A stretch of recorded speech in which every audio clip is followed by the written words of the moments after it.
जब लीडिया पुराने farm house में रहने आई, सबसे पहली चीज जो लीडिया ने देखी वह ऊपर वाले गलियारे में लटका हुआ एक प्राचीन दर्पण था। वह बहुत विशाल था। उसकी चांदी की फ्रेम उम्र के साथ काली पड़ चुकी थी और कांच अजीब तरीके से लहराता था, जैसे उसके अंदर कुछ सांस ले रहा हो। विक्री एजेंट ने इसे समझाने की कोशिश की थी।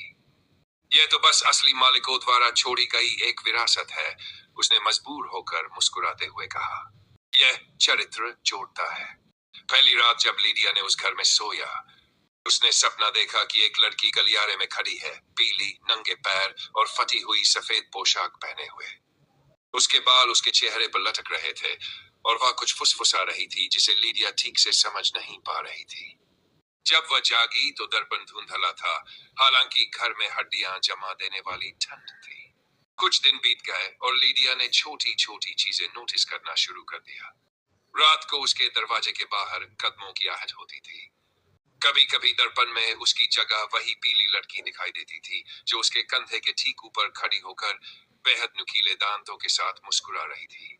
डर के मारे लीडिया ने दर्पण को एक कंबल से ढकने की कोशिश की, लेकिन हर सुबह कंबल फर्श पर पड़ा होता था और दर्पण फिर से खुला हुआ दिखाई देता था। उसने एक पादरी को बुलाया, लेकिन जैसे ही वह गलियारे में कदम रखा, दर्पण अपने आप टूट गया और कांच के टुकड़े बर्फीली बारिश की तरह गिरने लगे। लेकिन जब लीडिया उसे साफ करने के लिए दौड़ी तो उसने पाया कि कांच फिर से पूरी तरह से ठीक था, जैसे वह कभी टूटा ही ना। एक रात, हताश और थकी हुई, लीडिया दर्पण के सामने खड़ी हो गई और चिल्लाई, तुम क्या चाहते हो? लड़की तुरंत प्रकट हो गई, पहले से कहीं अधिक स्पष्ट रूप में। उसका चेहरा पीला पड़ चुका था और उसकी आंखें काले गड्ढों जैसी थी। उसने अपनी कंकाल जैसी उंगली उठाई और सीधे लीडिया की परछाई की ओर इशारा किया। तुम, लड़की ने फुफकारते हुए कहा। उसकी आवाज कई आवाजों का मिला जुला स्वर थी। इसके पहले कि लीडिया कुछ कर पाती, दर्पण पानी की तरह लहराया और उसमें से हाथ बाहर निकल आए। वे हाथ ठंडे और मजबूत थे जिन्होंने उसकी बाहों को जकड़ लिया। वह संघर्ष करती रही और चीखती रही, लेकिन उन हाथों ने उसे पीछे खींच लिया, सीधे दर्पण के अंदर। अगली सुबह वहां से गुजरते एक पड़ोसी ने दर्पण में किसी नए व्यक्ति को देखा।